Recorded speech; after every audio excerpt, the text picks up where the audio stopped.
¿Qué tal, queridos amigos? Buenas tardes. Como siempre, aquí en su programa Abogado Corporativo, el licenciado Ángel Loera y el doctor Leopoldo Reyes Equiguas, tratando temas jurídicos que puedan ser de su interés. En esta ocasión vamos a tratar el tema de la ley para regular las instituciones financieras, de tecnología financiera, mejor conocida como la ley FinTech. Y bueno, pues para comenzar, doctor, buenas tardes. ¿Qué tal, mi estimado Ángel? ¿Cómo te va? Pues sí, efectivamente, buenas tardes a toda nuestra audiencia. Buenas y calurosas tardes tengan todos ustedes. El día de hoy, bueno, pues vamos a tocar un tema muy novedoso porque, bueno, pues es una ley que recién se acaba de publicar, apenas el 9 de marzo de 2018. Y bueno, pues es un tema que evidentemente está generando mucha expectativa, mucha expectación en torno a las nuevas modalidades a través de las cuales se van a poder hacer negocios apoyados principalmente en la cuestión tecnológica. Pero bueno, el problema al que seguramente nos vamos a enfocar el día de hoy, mi amigo y colega, licenciado Ángel, y un servidor, será pues cómo deberán estar estructuradas estas nuevas empresas de tecnología financiera, cuáles serán los órganos regulatorios que se tendrán que establecer para poder llevar a cabo un seguimiento muy puntual, prevenir situaciones que jurídicamente puedan ser constitutivas de delitos, como pudiera ser el lavado de dinero, fraudes cibernéticos y toda una serie de situaciones que, bueno, pues obviamente para el común de los comerciantes, pues es un tema que finalmente pues genera mucha expectación, ¿no? Y creo yo que, si estás de acuerdo conmigo, Ángel, sería interesante hablar un poquito de, a lo mejor, qué fue lo que impulsó, qué fue lo que llevó a cabo la creación de una ley tan sui generis, ¿no?, en este sentido, porque, bueno, finalmente, cuando uno escucha los servicios que van a prestarse a través de estas instituciones de tecnología financiera, pues pareciera que ya existiesen, o sea, pareciera que si a ti te hablan de obtener un préstamo a través de un financiamiento bancario, pues el banco no te deposita el dinero propiamente en una maleta y te la entrega en efectivo, ¿no? Te hace una transferencia electrónica de los recursos que tú estás gestionando para poder operar tu empresa, iniciar un negocio, ¿no?, ampliar tu planta productiva, en fin. Y entonces diría uno, bueno, pues entonces, ¿qué diferencia hay entre pues, un banco normal del que todo el mundo conoce y que existen desde el siglo XVII, ¿no?, o más atrás, si hablamos de la época florentina, y lo que ahora se conoce como las instituciones de financiamiento colectivo, ¿no? Un nombre además también muy, muy llamativo por la forma en cómo van a operar estas entidades que van a ser una suerte de pues convocantes, ¿no?, de oferta pública para colocación de capital, ¿no?, sin que se entienda como tal una empresa pública. O sea, no estamos hablando de colocación de bonos ni de valores en el mercado abierto, en el mercado de valores, sino propiamente captadoras de capital en estricto sentido de la palabra, ¿no? Pero yo creo que aquí, Ángel, lo importante para poder iniciar a explicar todo lo que está de alguna manera tratando, bueno, no tratando, ya lo está regulando, ya entró en vigor el 9 de marzo esta ley. Todo lo que establece esta norma, pues yo creo que deviene de una problemática de carácter comercial y modelos de negocio que, pues dada la avanzada tecnológica, pues rebasaron todos los modelos, todos los esquemas, todos los cánones para poder celebrar pues una operación crediticia o una operación de pago, que son básicamente las dos operaciones que conforman el eje de esta ley, ¿no?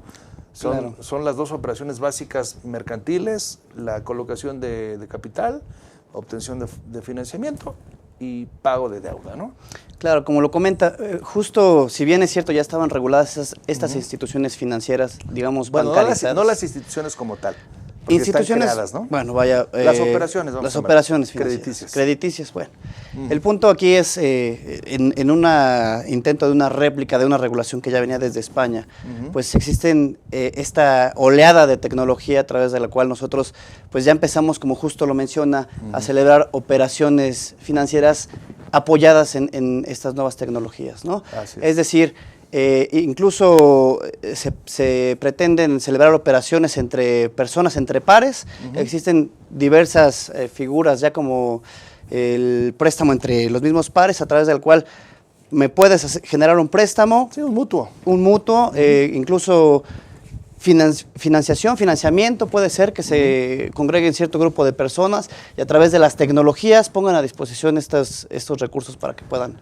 Podríamos llamarle jocosa y coloquialmente las tandas tecnológicas, ¿no? Así es. Porque finalmente lo que estás haciendo es precisamente llevar a cabo una convocatoria, ¿no?, de eventuales inversionistas, que además es el término que utiliza la norma para señalarlos, en donde les dices, oigan, pues aquí está Pedrito Pérez, que trae un negocio novedoso, trae buenas ideas, el modelo que nos presenta para proyectar sus utilidades a X número de meses o de años, pues conforme al análisis financiero que hicimos, es atractivo, es válido. No, y en donde además de todo, no necesariamente, creo que esta nueva ley regula en el sentido de que también estas empresas tecnológicas captan personas o cierto sector de la población que no está bancarizado.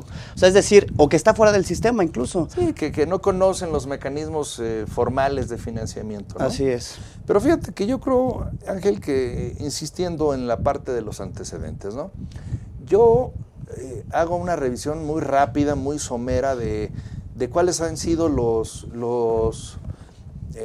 aspectos de la dinámica social, de la dinámica comercial de los últimos años, y yo lo que observo es que, pues, en muchos lugares y en muchos países, Israel, por cierto, le mando un saludo al embajador de Israel aquí en México, que tuve la oportunidad de conocerlo en la Cámara de Diputados, platicaba él que Israel es uno de los países que ha generado una verdadera industria de las startups, es decir, de las empresas emergentes, de lo que nosotros conocemos aquí como pymes, y que gracias a la inversión privada, al apoyo financiero que han recibido estas pequeñas empresas o emprendedores, pues han detonado verdaderos negocios tecnológicos, ¿no?, que van desde modelos de aplicaciones informáticas hasta cualquier cantidad de nuevos modelos de negocio innovadores, ¿no?, apoyados principalmente en plataformas de internet o aplicaciones informáticas, ¿no? Entonces, bueno, pues aquí en México pues ha habido antecedentes, por ejemplo, en el sector público, donde se ha intentado, mediante diferentes programas gubernamentales y de políticas públicas, con el Instituto del Emprendedor, ¿no?, crear toda una cultura del emprendedurismo. Se han creado fondos gubernamentales a fondo perdido incluso, ¿no?, donde si tú calificas para determinadas cuestiones, te financian para compra de maquinaria, te refaccionan para cuestiones de materias primas, en fin. Pero como que eran intentos muy acotados, porque finalmente estaban limitados por la misma infraestructura del gobierno y pues la escasez de fondos, que finalmente pues hay muchos programas gubernamentales, pero que pues la penetración y el alcance que se les daba, dada la cuantía de los mismos, pues no alcanzaba a tener un impacto que detonara económicamente grandes volúmenes de negocios, ¿no? Entonces era necesario crear un terreno en el cual pues la propia iniciativa privada, sin necesidad de apoyos gubernamentales, pues generar esas oportunidades de negocio, ¿no? Porque fíjate, si tú ibas a un banco comercial a pedir un préstamo, pues en primer el banco no asume riesgos. El banco primero pide garantías, 2, 3 a 1, lo para que fuera, poder otorgar el financiamiento. Y pase lo que pase, el único que no perderá será el banco, ¿no? Entonces, bajo este esquema tan rígido, tan avasallador en un momento dado, porque pues si el negocio en primera instancia no empezaba a generar, pues el rédito, los intereses, pues te comían por completo, ¿no? Entonces estas nuevas modalidades te están generando esa oportunidad. Y creo que la oportunidad, incluso en términos de iniciativa privada, Ángel, se empezó a dar o se empezó a prever cuando se crearon las empresas estas denominadas SAP, las sociedades de anónimas bursátiles, ¿no? En donde sin que te consideraras propiamente empresa pública, pues te convertías en una especie de captadora de capital, donde vendías literalmente proyectos a eventuales inversionistas. Y donde incluso podías subirlas. Y donde incluso podías eventualmente convertirte en una empresa pública. Así es. Pero finalmente seguían teniendo muchas acotaciones, muchas limitantes. Esto finalmente se apertura, se abre de una manera impresionante, pero pues esto también conlleva riesgos, porque abrir la puerta de par en par, pues puede generar de repente que te lleguen capitales con orígenes no muy claros, ¿no? Y que justo esta parte de la ley también, de la nueva ley, prevé esta parte de la prevención del lavado de dinero, ¿no? Toca puntos álgidos como ese. Así es, pero bueno, yo creo que si nos enfocamos a ese antecedente más inmediato, es como podemos entender pues principalmente las motivaciones del legislador, por el cual el Ejecutivo presentó al Senado esta iniciativa en el 2017 y que pues prácticamente pues fue aprobada, pues digo, si no en tiempo récord, pero en un tiempo bastante razonable, ¿no? Porque bueno, pues del 2017 al 2018, que estamos apenas empezando, no hemos terminado el primer trimestre del año y ya está aprobada, pues eso habla de que realmente el gobierno quiere impulsar este tipo de situaciones, de figuras y de nuevos modelos de negocio tecnológico para estar en condiciones de afrontar a nivel de competitividad, incluso internacional, ¿no? Pero bueno, yo creo que sería bueno empezar analizando lo que es el término fintech, pero lo haremos después de un corte. Queridos amigos, estamos aquí en su programa Abogado Corporativo platicando sobre esta nueva ley fintech o ley para la regulación de las instituciones de tecnología financiera. Vamos a un corte y regresamos.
Para cuando sudamos la camiseta. Para los que tenemos una vida intensa. Porque todos necesitamos rehidratarnos. Electrolit, hidratación total, científicamente hidratante.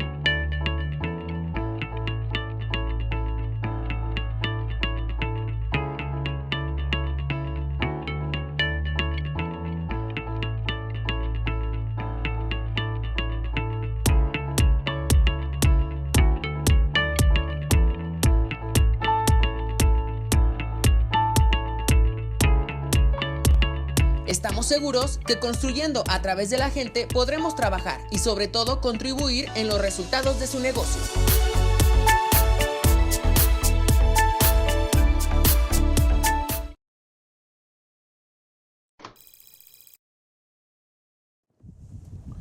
Queridos amigos, gracias por seguir aquí con nosotros en su programa Abogado Corporativo, donde el día de hoy pues, nos estamos abocando, su servidor y el licenciado Ángel Loera, al análisis de esta nueva ley conocida como ley FinTech.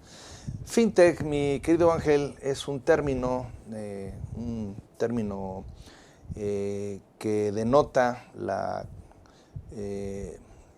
figura, ¿no?, propiamente del negocio que es el target de la propia ley, ¿no?, que es el Financial Technology, que eso es tecnología financiera, ¿no?, y que pues se refiere precisamente a las empresas que se están enfocando o cuyo objeto social primordialmente es prestar servicios financieros a través de diversas plataformas tecnológicas, como pueden ser aplicaciones del teléfono, aplicaciones por internet, páginas de internet, etcétera, etcétera, ¿no? Así es, ya cuántos de nosotros, no necesariamente estar constituidos como una persona moral, ya podemos hacer transacciones a través de las app desde el celular. Y lo que decíamos, ya se pueden hacer incluso hasta antes de que existiera esta ley. Así es, desde conseguir un préstamo, desde incluso hasta enviar las remesas aquí a... Bajar fondos Así de es. algún instrumento, ¿no? Que es justo lo que pretende regular, que como bien lo mencionaba en el primer bloque,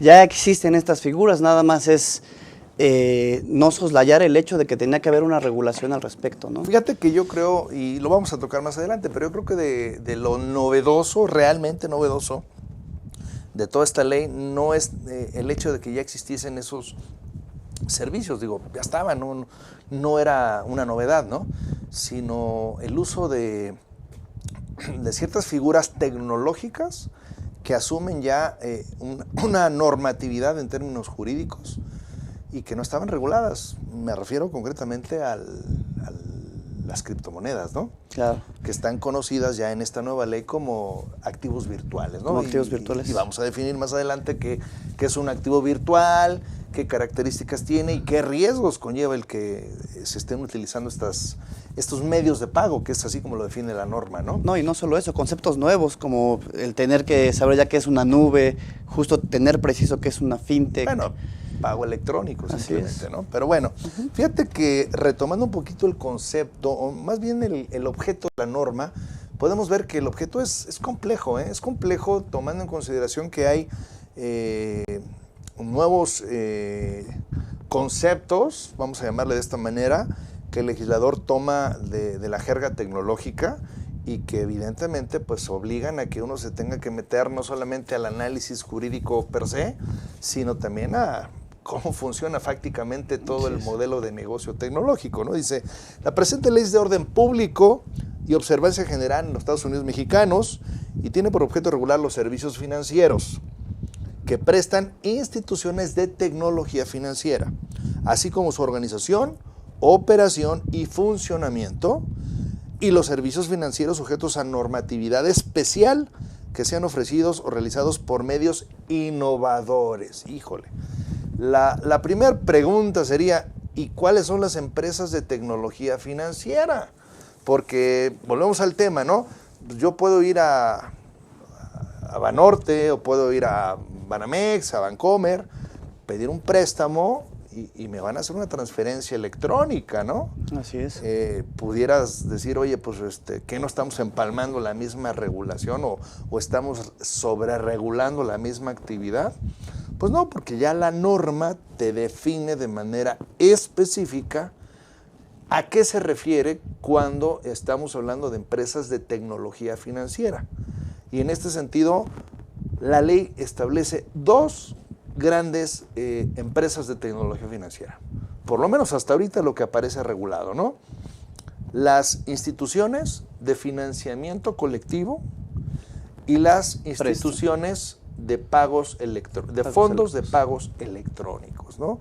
Entonces, en estas dos figuras, ¿no?, en estos dos tipos de empresas, es como se van a englobar todos los servicios que actualmente visualiza el legislador que existen en materia de tecnología financiera, que son enunciativos, porque yo diría que como avanza la tecnología, a lo mejor por eso el legislador cuando dijo en el artículo primero, en el objeto, que requieran de una regulación especial atendiendo a su formato innovador, pues ya como que medio se estaba previniendo de que y todo lo demás, ¿no? Y todo lo que pudiera irse generando conforme se desarrolle la tecnología, ¿no? ¿Qué opinas? Sí, justo, incluso ya las instituciones financieras como tal, no las que ofrecen estos servicios de tecnología para hacer estos financiamientos, como digamos los bancos en términos lisos y llanos.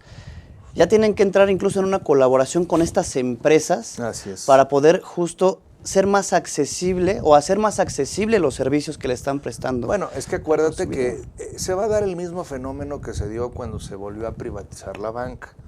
Acuérdate que en el sexenio de López Portillo, cuando se dio la estatización de la banca, pues obviamente los bancos pasaron a ser propiedad del Estado.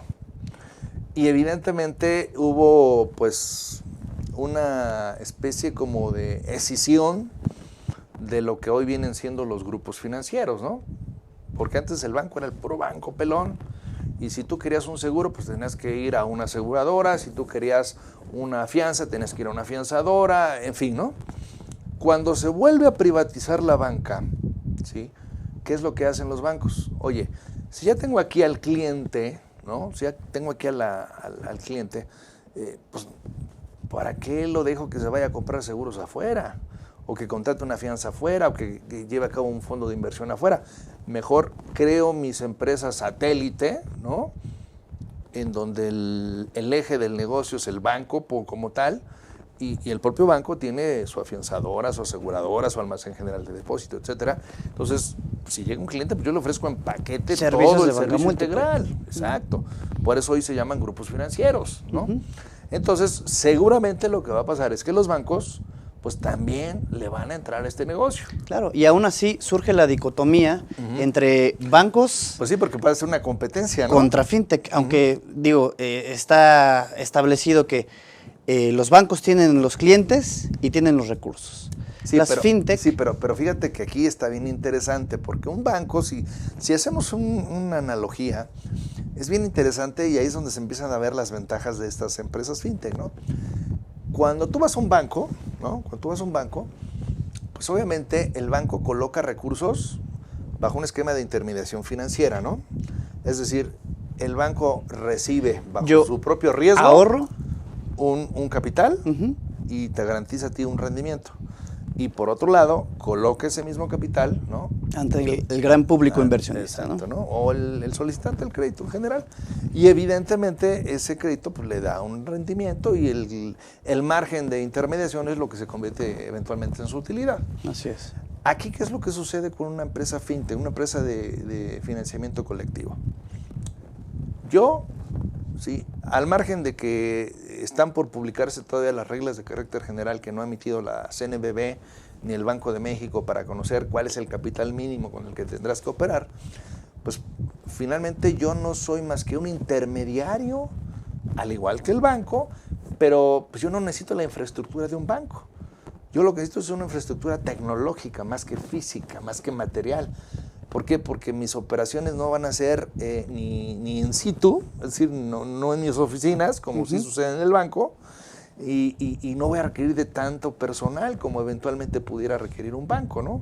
Cajeros, gerentes, ejecutivos, etcétera, porque pues va a ser un mercado virtual al cual van a converger ofertantes del capital y solicitantes del mismo. En donde incluso, como lo mencionaba, ya estamos hablando de monedas, de dinero virtual también. O sea. Bueno, aunque hay que ser un poquito claros en ese aspecto, porque mira,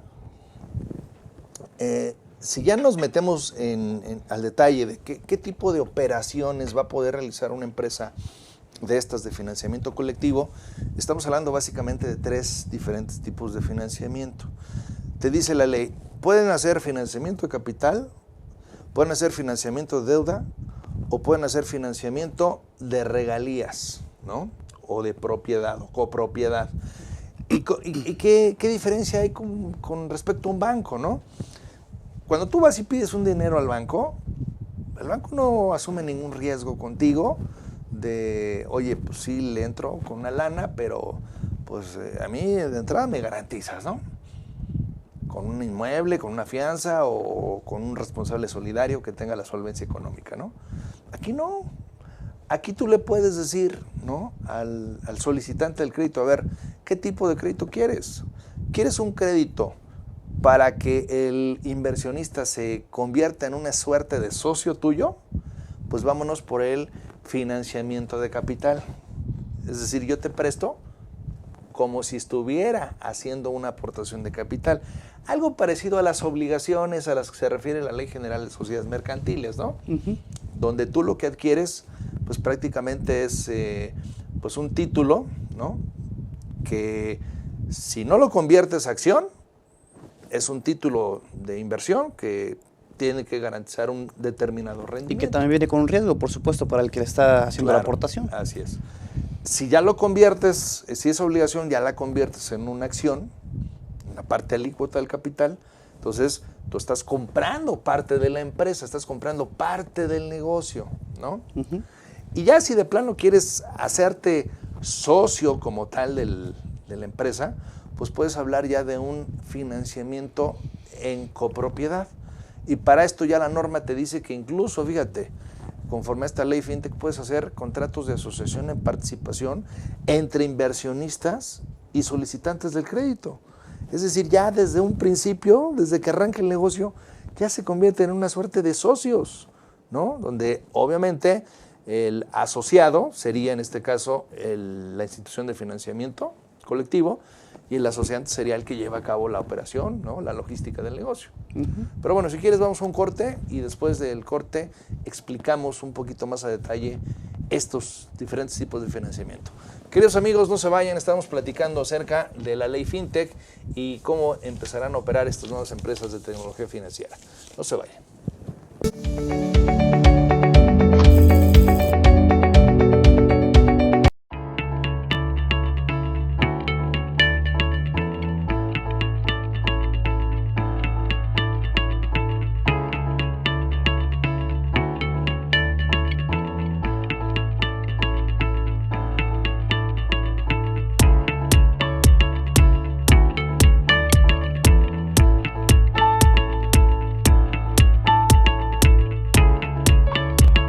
Estamos seguros que construyendo a través de la gente podremos trabajar y sobre todo contribuir en los resultados de su negocio.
Cuando la vida te pone a sudar, hidrata la vida.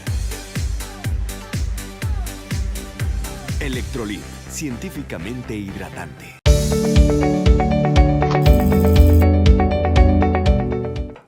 Bienvenidos de vuelta, queridos amigos internautas. Estamos aquí en su programa Abogado Corporativo, justo tratando de analizar la ley para regular las instituciones de tecnología financiera. Y decíamos para justo los que nos están sintonizando en este momento, que es mejor conocida como la ley FinTech, que no es otra cosa más que la combinación de las palabras Finance Technology. Y justo, bueno, nos quedamos en el bloque anterior hablando de los financiamientos colectivos, doctor, ¿cierto?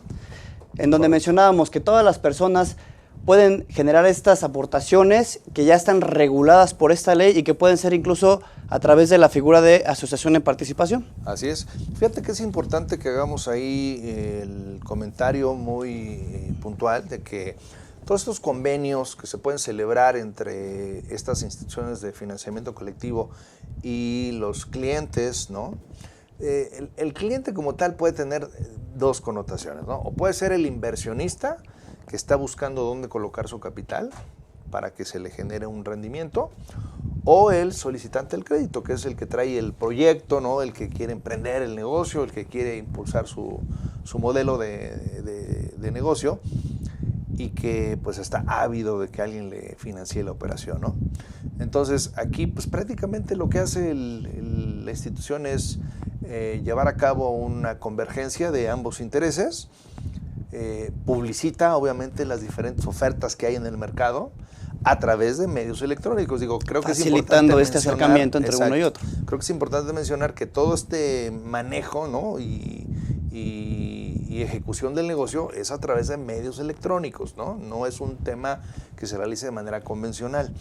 Y además, todos los tipos de financiamiento que se vayan a pactar, como ya decíamos, puede ser de deuda, puede ser de capital o puede ser de copropiedad, pueden ser pactados bajo tres modalidades. Pueden ser en moneda nacional, pueden ser en divisa extranjera o bien en activo virtual.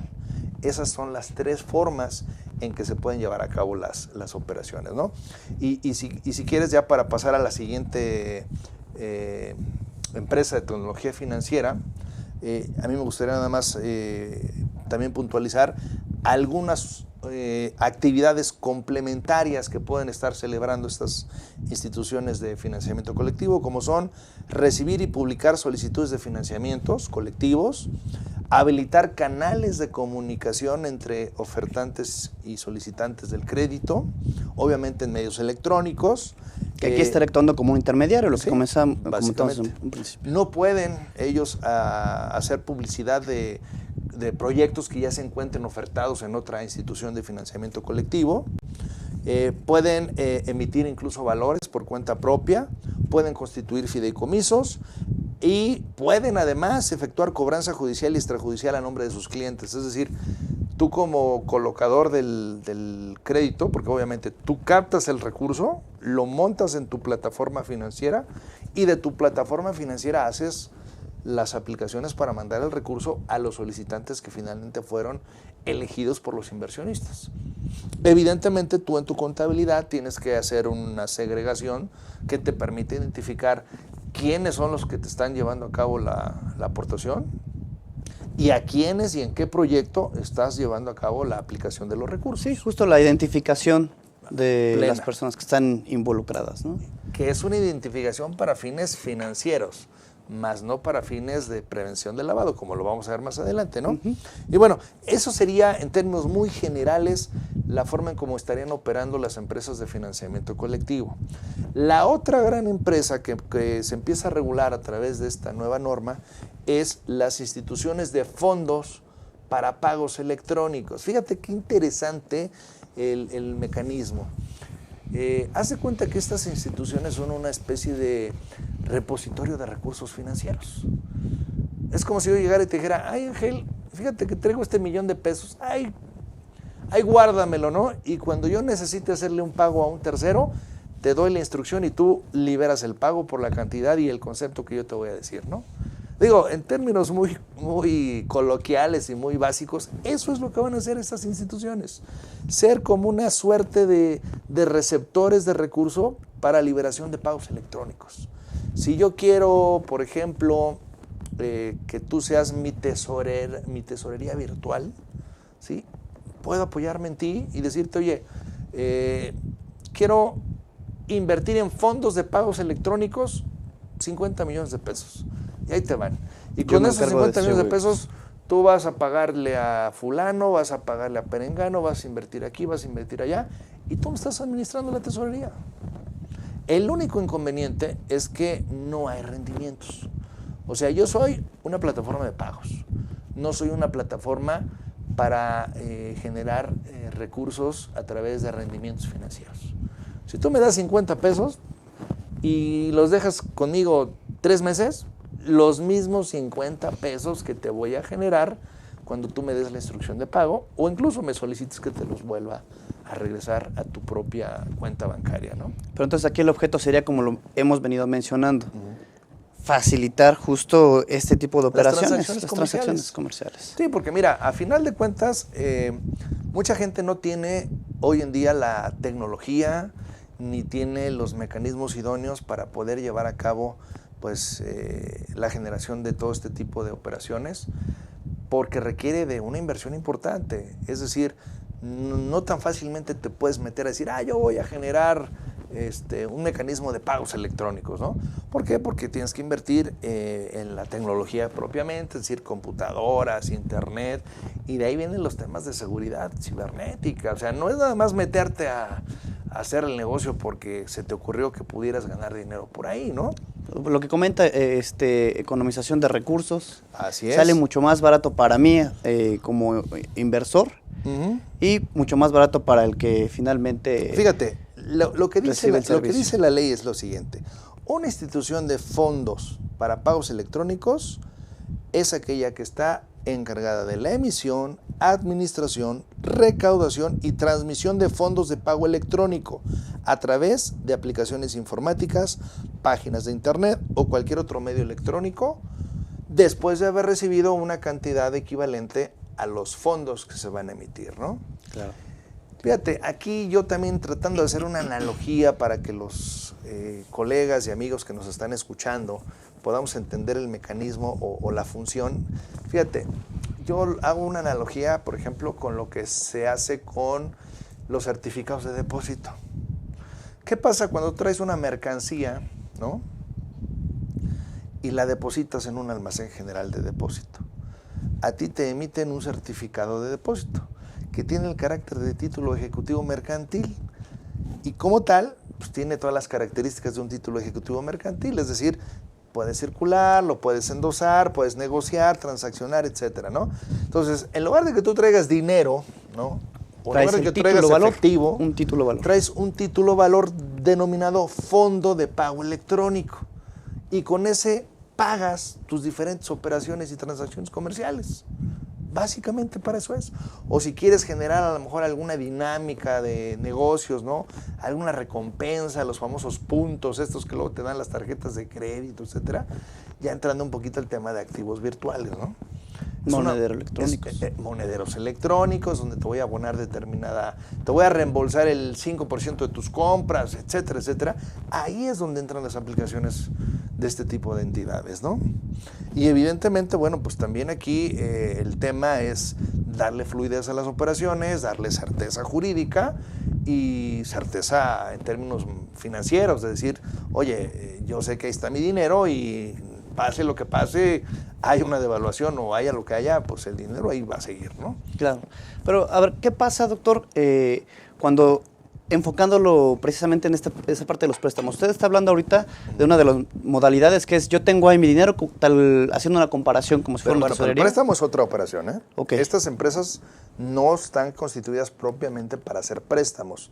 Si bien es cierto que te dice que eventualmente pueden hacer préstamos, pero son préstamos derivados de la propia operación. Okay. Por ejemplo, oye, yo deposité 50 millones y yo te pido que hagas pagos por 50 millones 500 mil. Ahí ya tuviste un sobregiro. La empresa te puede llegar a fondear hasta una determinada cantidad y se te va a considerar como un préstamo para efectos de la operación, pero no es el negocio propiamente de estas entidades. quieres un préstamo per se, vete a las de financiamiento colectivo. Ok. ¿Vale? Pero bueno, si quieres, después del corte seguimos comentando el análisis. Queridos amigos, no se vayan, vamos al último bloque y vamos a explicar lo que hoy la ley FinTech denomina activos virtuales. Regresamos.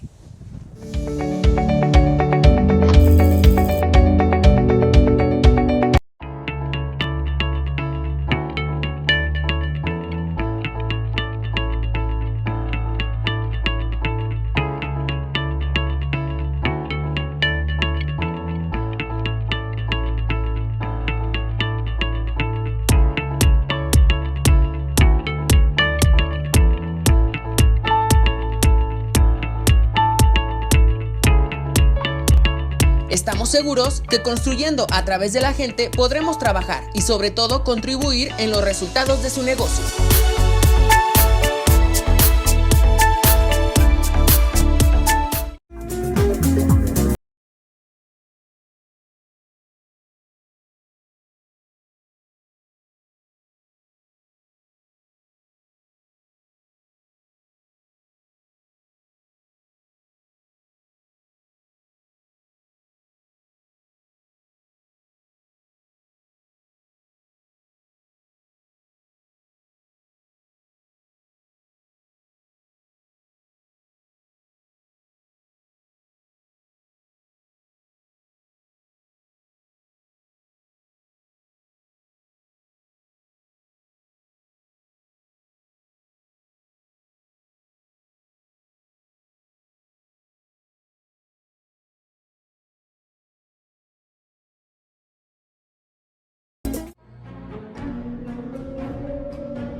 Rosso Fragola.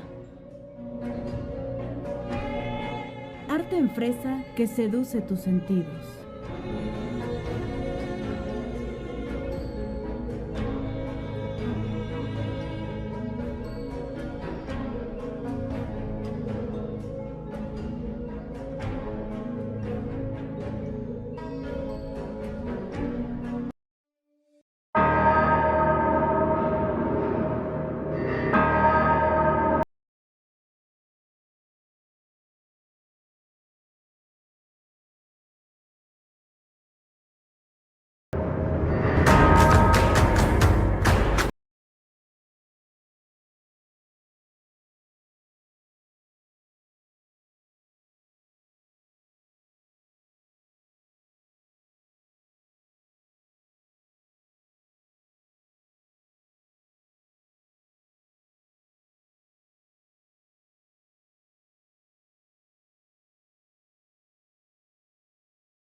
Cuando la vida te pone a sudar, hidrata la vida.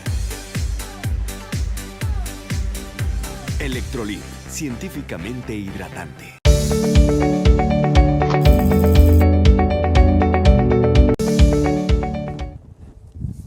Queridos amigos, seguimos aquí en su programa Abogado Corporativo platicando acerca de esta ley FinTech. Bueno, decíamos antes del corte, las instituciones que se encargan de servir como repositorios de recursos financieros para generar pagos son las que la propia norma está llamando instituciones de fondos para pagos electrónicos. Y ya habíamos dicho también previamente que tanto las instituciones de financiamiento colectivo como las de pagos electrónicos pueden pactar sus operaciones en moneda nacional, en divisa extranjera o en activos virtuales. Vamos a ver qué dice la norma respecto de lo que son los activos virtuales. El artículo 30 de esta nueva ley señala: para efectos de la presente ley se considera activo virtual la representación de valor registrado electrónicamente y utilizado entre el público como medio de pago para todo tipo de acto jurídico y cuya transferencia únicamente puede llevarse a cabo a través de medios electrónicos. En ningún caso se entenderá como activo virtual la moneda de curso legal en territorio nacional, las divisas ni cualquier otro activo denominado en moneda de curso legal o en divisas. ¿Qué quiere decir esto? Que a final de cuentas, pues el activo virtual es un modelo de pago, un método de pago, una forma de pago reconocida por el mercado. El mercado nos referimos al gran público, ¿no? Tanto a los inversionistas como a los adquirentes del crédito. El tema aquí es que se ha especulado mucho, ¿no?, acerca de estos activos virtuales que coloquialmente se les conoce en la jerga tecnológica como criptomonedas. Una de las más famosas pues, es el tema del Bitcoin, ¿no? Pero fíjate que hablando del Bitcoin, creo que a todos todavía nos resuena en la cabeza la advertencia que alguna vez hizo nuestro exgobernador del Banco de México, ¿no? Hoy flamante funcionario del Banco de Pagos Internacionales, ¿no?, del Fondo Monetario Internacional, nuestro excelentísimo exsecretario de Hacienda Cartes, ¿no?, que decía que el Bitcoin era una burbuja especulativa que en cualquier momento podría reventar, ¿no? Y que, bueno, traería evidentemente consecuencias devastadoras para las economías que se enfocaran en el uso de este tipo de métodos o modelos de pago, ¿no? Aquí el problema es que no tenemos claro todavía la parte operativa.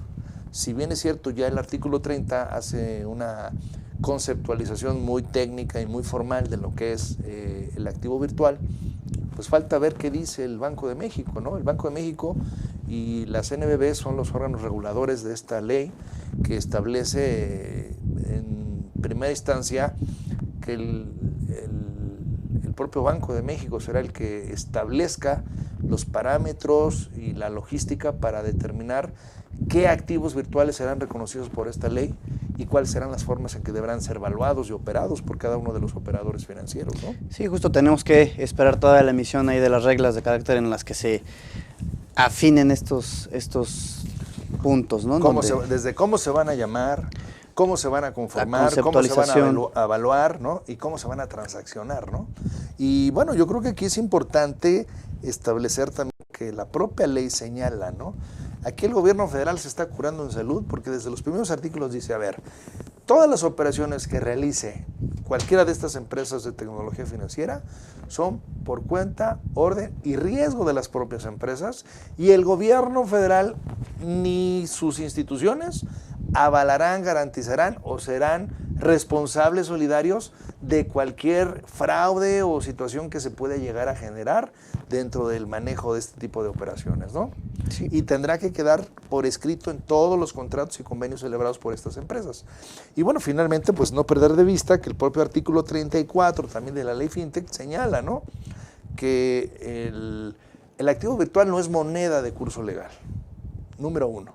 Número dos, las empresas de tecnología financiera tendrán que informar a sus eventuales clientes sobre el riesgo que conlleva la gran volatilidad que se tiene en este tipo de operaciones.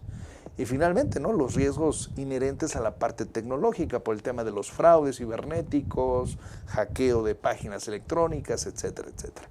Pero bueno, pues mi querido Ángel, creo que el tiempo se nos ha terminado. Esta ley da para mucho tiempo más de análisis. Seguramente saldrán las reglas que se publicarán en breve por parte del Banco de México. Y bueno, pues trataremos de seguir analizándola para que nuestro auditorio pues cuente con elementos objetivos de cómo empezar a analizar y principalmente operar esta nueva ley, si es que somos asesores de clientes o de empresas que están en el lado de los que quieren invertir o quieren colocar capital, o bien del lado de los que estén solicitando créditos, ¿no? No sé, Ángel, si quieras comentar algo para cerrar el programa. Pues por último ya agradecer el favor de su atención y como siempre invitarlos a que nos sintonicen ahí en las repeticiones en la página de Facebook Y pues por mi parte sería todo. Seguramente que esperen ahí una segunda parte de este tema, ¿no? Así es, yo creo que vamos a traer un invitado especial que nos pueda ilustrar más en la parte operativa, ¿no? Claro. Pues queridos amigos, de parte de nosotros es todo. Agradecemos su atención y nos vemos el próximo jueves en su programa Abogado Corporativo.